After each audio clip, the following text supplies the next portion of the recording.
नमस्कार, आपका स्वागत है। जय कृष्ण, राधे राधे, हर हर महादेव। दोस्तों, एक बार की बात है, देवी सत्यभामा भगवान श्री कृष्ण के पास आती है और उनसे पूछने लगती है, ही स्वामी, आज मेरे मन में शंका निर्माण हो रही है, कृपया आप मेरी शंका का निवारण कीजिए। भगवान श्री कृष्ण कहते हैं, हे प्रिय, तुम्हारे मन में जो भी शंका होने संग कोच होकर पूछो, तुम्हारी हर शंका का निवारण करना मेरा कर्तव्य है। तब देवी सत्यभामा बड़ी प्रसन्नता से पूछने लगती है, हे प्रभु, आपकी हम तीनों पत्नियां पहले आपको भोजन कराती है और फिर भोजन करती है, नित्य आपकी सेवा करती है, आपके चरण दबाती है, किंतु हे प्रभु, क्या पत्नी को पति के साथ अथवा पति से पहले भोजन करना चाहिए? क्या ऐसा करना होता है? शास्त्र इस विषय में क्या कहते हैं? हे प्रभु, ऐसा कौन सा पाप है जिसे करने से स्तरीय नरकगामी बन जाती है? कृपया मेरी शंका का समाधान कीजिए। भगवान श्री कृष्ण मुस्कुराते हुए कहते हैं, हे सत्यभामा, आज तुमने समस्त मानव जाति के कल्याण के उद्देश्य से बहुत ही महत्वपूर्ण प्रश्न किया है। हे देवी, तुमने जो प्रश्न किया है उसका समाज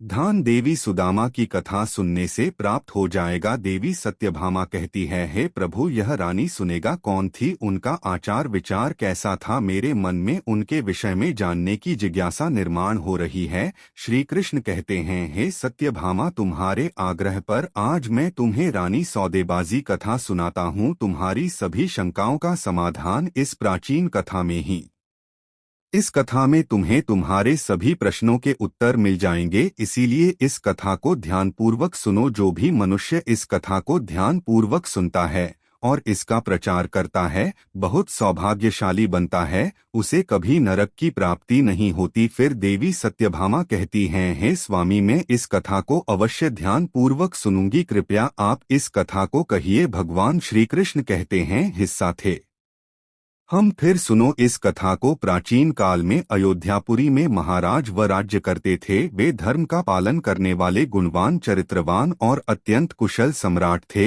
उनका विवाह काशी नरेश की पुत्री स्वदेवा के साथ हुआ था। सो देवा सत्य का व्रत पालन करने में तत्पर, गुणवान, श्रवण तथा महान पतिव्रता थी। महाराज युवक पुण्यात्मा थे। उन्होंने अनेक यज्ञ तथा अनेक पुण्य के कार्य किए थे।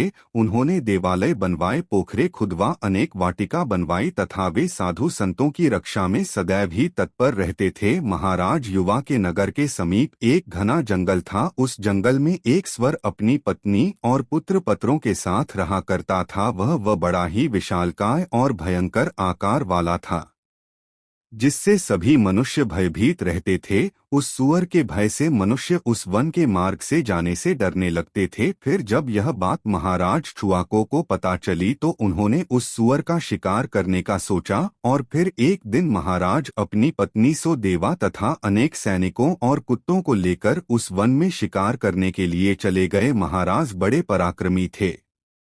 उन्होंने अनेक विशालकाय शेरों का तथा राक्षसों का वध किया था, इसीलिए वे इस भयंकर स्वर से नगरवासियों की रक्षा करने के लिए उस वन में उस सुअर का शिकार करने के लिए आ गए। जब उस भयंकर आकार वाले सुअर ने महाराज को वन की तरफ देखा तो वह अपनी पत्नी से कहने लगा, हे प्रिय, देखो, यह कौशल देश के महान सम्राट छुआको है। वे महापराक्रमी और महातेजस्वी हैं और वे इस वन में मेरी शिकार करने के लिए आ रहे हैं। उनके साथ बहुत से कुत्ते और व्याध है। इसमें तनिक भी संदेह नहीं कि वे मुझ पर ही प्रहार करेंगे। महाराज बड़े पुण्यात्मा है। यह राजाओं के भी राजा है। समस्त विश्व इनके अधीन है। हे प्रिय, मैं तुम सबकी रक्षा करने के लिए अपना पड़ा क्रम दिखाता हुआ महाराज के साथ युद्ध करूंगा। अगर युद्ध में मैंने को पराजित कर दिया तो तीनों लोकों में मेरी कीर्ति हो जाएगी, और यदि मैं इनके हाथ से मारा भी गया तो मुझे सुअर के जन्म से छुटकारा मिलेगा और मैं विष्णुलोक को चला जाऊंगा। मेरे जन्म के पाप के कारण ही मुझे स्वर्ग का जन्म प्राप्त हुआ है। हे प्रिय, तुम मेरा मोह छोड़कर हमारे पुत्र और पत्रों को लेकर पर्वत की गुफा में चली जाओ। अब समय आ गया है कि मैं अपने पूर्व जन्मों के पापों से मुक्त हो जाऊं। जब महाराज के बाद मेरे शरीर को घायल कर देंगे तो एक एक बाण से मेरे पूर्व जन्म के पाप नष्ट हो जाएंगे। फिर उसकी पत्नी बोलने लगती है, हिना, हमारे बच्चे आपके ही पराक्रम और साहस के कारण इस वन में निर्भय होकर विचरण करते हैं। कोमल कोमल फूलों का आहार ग्रहण करते हैं। आप ही के कारण इन्हें शेर, सियार आदि जंगली जानवरों का भय नहीं है, क्योंकि आप ही इनकी रक्षा करते हैं। आपके भीषण रूप को देखकर कोई भी शिकारी हमारी शिकार करने के लिए इस वन में नहीं आता है। अगर आपकी मृत्यु हो जाएगी तो फिर मेरी और हमारे पुत्रों की रक्षा कौन करेगा? आपके बिना हम असहाय हो जाएंगे।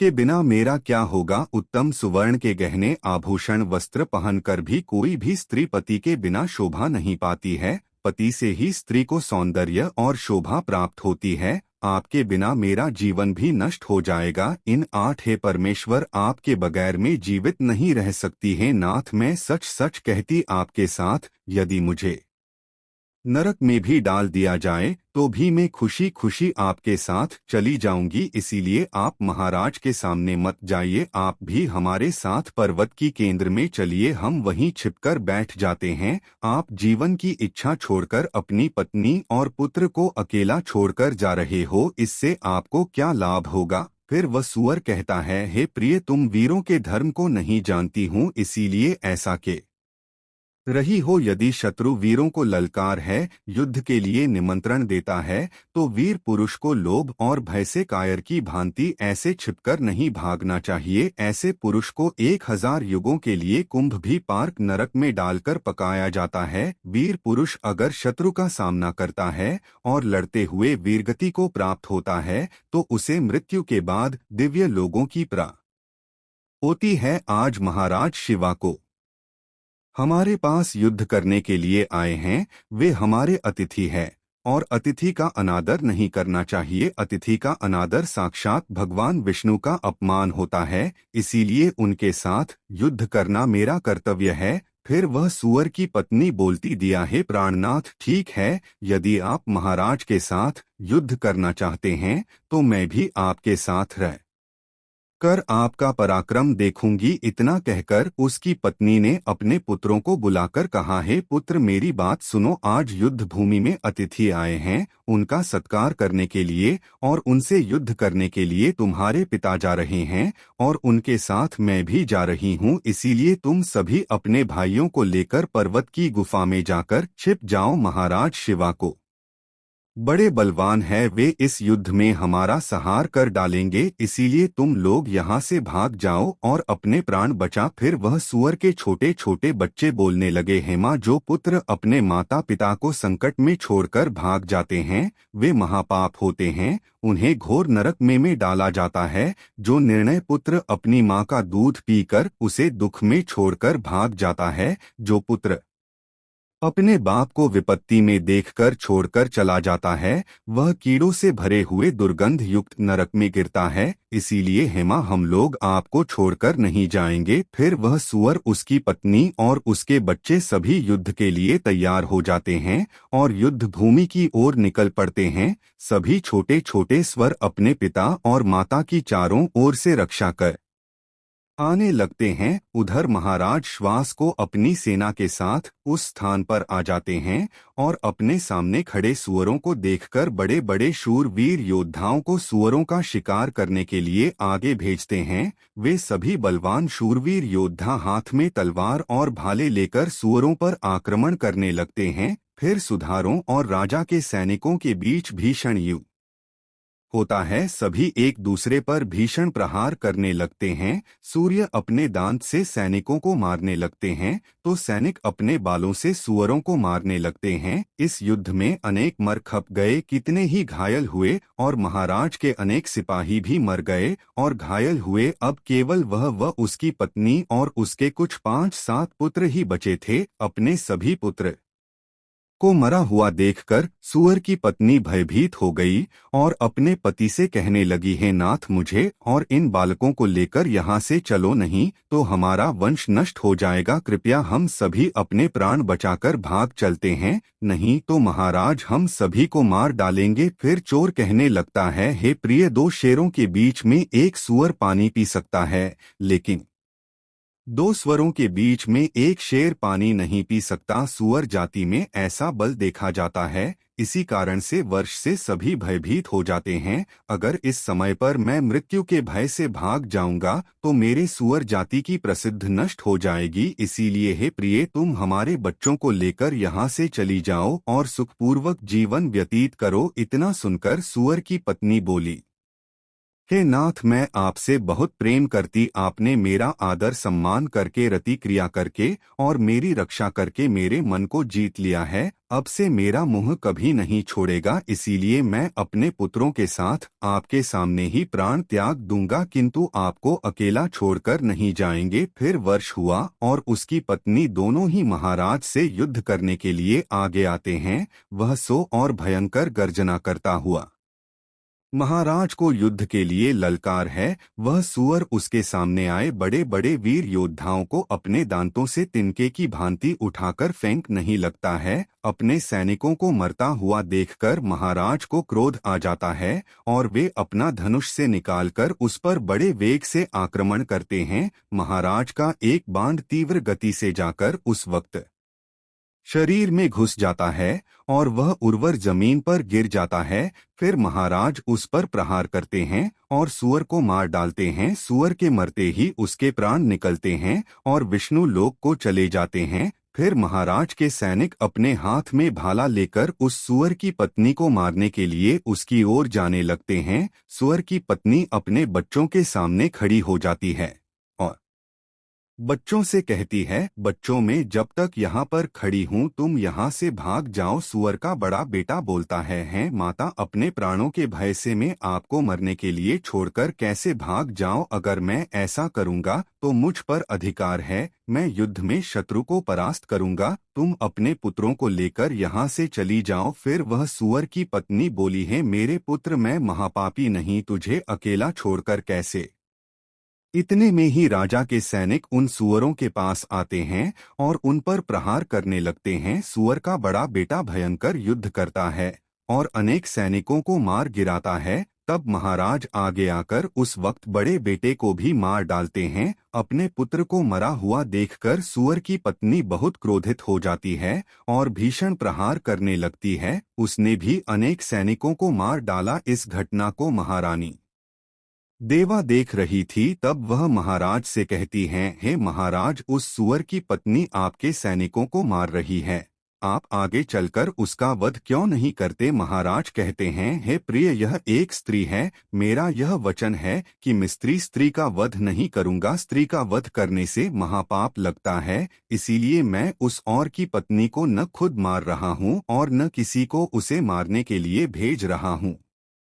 स्त्री का वध करने में बड़ा भय लगता है। इतना कहकर महाराज चुप हो गए। फिर महाराज की सेना में भागो नाम का एक बलवान सिपाही था। उसने उसकी पत्नी पर प्रहार किया और उसे जमीन पर गिरा दिया। सूअर की पत्नी मूर्छित होकर जमीन पर गिर पड़ी और लंबी लंबी सांसें लेने लगी। जब रानी देवा ने उस ध्वनि को धरती पर बेहोश अवस्था में देखा तो उन्हें उस स्वर्णिम पर बड़ी उन्होंने ठंडा जल उस सुवर्ण के मुख में डाला और फिर उसके सारे शरीर पर डाल दिया, जिससे वह सुवर्ण को होश आया। सुवर्ण ने रानी को उस पर शीतल जल डालते हुए देख तो वह बहुत प्रसन्न हुई और मनुष्य की वाणी में बोलने लगी, हे देवी, तुमने मुझ पर ठंडा जल डालकर मुझे कष्ट से मुक्ति दिलाई है, तुम्हारा कल्याण हो। सुवर्ण के ऐसे वचन सुनकर रानी देवा को बड़ा आश्चर्य हुआ। वह सोचने लगी, यह तो आज मैंने बड़ी विचित्र बात देखी। यह सवर्ण तो मनुष्य की वाणी में सुंदर और स्पष्ट संस्कृत बोल रही है। फिर रानी ने सुवर्ण से कहा, हे भद्रे, तुम कौन हो? तुम्हारा बर्ताव विचित्र है। पशु होकर भी तुम मनुष्य की वाणी में बोल रही हो। तुम मुझे तुम्हारे पूर्व जन्म का वृतांत, किस कारण से तुम सवर्ण बनी? फिर वह सवर्ण के होने लगती है, हे देवी, मेरे पति ने पिछले जन्म में गुरुजनों का अपमान किया था, इसी कारण से उन्हें सूअर का जन्म प्राप्त हुआ है। अब मैं आपको अपने पूर्व जन्म की एक ऐसी कथा सुनाती हूँ जो मेरे जीवन की सबसे बड़ी सीख बन गई। एक समय की बात है, कलिंग नामक देश में श्रीपुर नाम का एक अत्यंत सुंदर नगर हुआ करता था। वहाँ एक प्रतिष्ठित और विद्वान ब्राह्मण वस्तुदत्त अपने परिवार के साथ निवास करते थे। मैं उसी ब्राह्मण की पुत्री थी और मेरा नाम उन्होंने सुकन्या रखा था। उस समय मेरे रूप और सौंदर्य की चर्चा पूरे नगर में होती थी। मेरी सुंदरता ऐसी थी कि हर कोई मुझे देखता रह जाता था और धीरे धीरे मैं अपने रूप पर इतना गर्व करने लगी कि वह घमंड बन गया। मेरी मुस्कान लोगों का मन मोह लेती थी। किशोरी से युवती बनी तो मेरे सौंदर्य को देखकर मेरी माँ को चिंता सताने लगी। वह मेरे पिता से कहने लगी, नाथ, हमारी पुत्री अब सयानी हो गई है, इसका विवाह कर देना उचित होगा। मेरे पिता ने गंभीर स्वर में कहा, मैं अपनी पुत्री का विवाह उसी व्यक्ति से करूंगा जो विवाह के बाद हमारे ही घर में निवास करेगा। सुकन्या मुझे अत्यंत प्रिय है, मैं इसे अपनी आंखों से दूर नहीं करना चाहता। कुछ समय पश्चात एक दिन एक विद्वान और तेजस्वी ब्राह्मण युवक हमारे द्वार पर आया। उसका नाम था शिव शर्मा। उसके ज्ञान और आचरण से मेरे पिता इतने प्रभावित हुए कि उन्होंने मेरा विवाह उसी के साथ करने का निर्णय लिया। विवाह के बाद शिव शर्मा हमारे साथ ही रहना, किंतु मैं उस समय तक में माता पिता के लाड़ प्यार में बिगड़ चुकी थी। मैंने कभी भी अपने पति का सम्मान नहीं, न उनके चरण स्पर्श के ने उनकी सेवा की। मैं उन्हें उनके नाम से बुलाती, उनके भोजन से पहले स्वयं खा लेती थी और उनसे ही अपने लिए भोजन परोसने को कहती। मैं अपनी मनमानी करती, जहां मन होता वहां घूमती और हर बात पर उनका तिरस्कार करती। मैंने तो कभी उन्हें अपने पास आने तक नहीं दी। मैंने उनके साथ एक पत्नी का कर्तव्य तक निभाने से इनकार कर दिया। शिव शर्मा अत्यंत शांत स्वभाव के थे। उन्होंने बहुत सहज लेकिन अंततः दुखी होकर एक दिन मुझे छोड़कर चले गए। पति के चले जाने के बाद मेरे पिता बहुत दुखी हुए। उन्होंने कहा, हमारी पुत्री नहीं अपने पति को कष्ट दिया। दामाद तो विद्वान और सहनशील है, दोस्तों सुकन्या का है। मेरी मामी बोली, हमारी पुट श्री को घर में रखने से ही यह बिगड़ गई। अब इसका कल्याण तभी हो सकता है जब इसे के पति के पास भेज दिया जाए। पिता का क्रोध अब चरम पर था। उन्होंने कहा, हे कुल कलंकिनी, तू ही हमारे कुल की बदनामी का कारण बनी है। अब जहां मन हो वहां जा, लेकिन हमारे घर में नहीं रह सकती। मैं घर छोड़कर निकल पड़ी बाहर। लोग मुझे दुराचारी नहीं और उल्टा कहकर अपमानित करने लगे। मैं अत्यंत लज्जित होकर अपने पति को खोजती हुई वन में चलिए। वहां मुझे एक छोटी सी कुटिया दिखाई दी। भूखी प्यासी में भिक्षा मांगने उस कुटिया के द्वार पर खड़ी हो गई। उस कुटिया में मंगला नाम की स्त्री अपने पति के साथ रहती थी। मंगला ने अपने पति से कहा, स्वामी, बाहर एक दुखिया स्त्री भिक्षा मांग रही और वह पुरुष कोई और नहीं शिव शर्मा ही थे। उन्होंने मुझे देखा, पहचाना और अपनी पत्नी से कहा, यह मेरी पहली पत्नी सुकन्या है, कृपया इसका आदर करो और इसे शरण दो। मंगला ने पति की आज्ञा का पालन करते हुए मुझे घर के भीतर बुलाया, वस्त्र दिए और सेवा की। अब मैं अपने जीवन के कर्मों पर सोचने लगी। मंगला की विनम्रता और मेरे अपने पुराने व्यवहार ने मुझे आत्मग्लानि से भर मेरी आत्मा दुख और पर तथा में डूब गई। मैं इतना रोई कि मेरे हृदय की पीड़ा असहनीय हो गई और वहीं मेरी मृत्यु हो गई। मेरे प्राण निकलते ही यमदूत आ पहुँचे और मुझे यमलोक ले गए। यमराज ने मेरे कर्मों का लेखा जोखा देकर कहा, इस स्त्री ने अपने पति का तिरस्कार किया, सेवा नहीं की, इसलिए से नरक की यातना दी जाए। मुझे जलते अंगारों पर डाला गया, लोहे के पुरुष बन आकर उनसे आलिंगन कराया गया। मैं वर्षों तक पीड़ा सहती रही। जो मेरा दंड पूरा हुआ तो मुझे सवन्नी नाम की कन्या के रूप में जन्म। इस जीवन में मैंने फिर भक्ति और सेवा का मार्ग अपनाया। जमरानी देवा के पास पहुंची तो उनसे निवेदन किया, हे देवी, आपने अपने पति की बहुत सेवा की है, कृपया अपने पुण्य का कुछ भाग मुझे भी दें। रानी देवा ने महाराज से परामर्श किया और फिर मुझे 1 वर्ष का पुण्य दान कर दिया। जैसे ही उन्होंने पुण्य प्रदान किया, मेरे प्राण शरीर से निकल गए और एक दिव्य रूप धारण कर मैं विष्णुलोक को चली गई। भगवान श्री कृष्ण ने यह कथा सत्यभामा को सुनाई और कहा, हे देवी, इस कथा से यह सीख मिलती है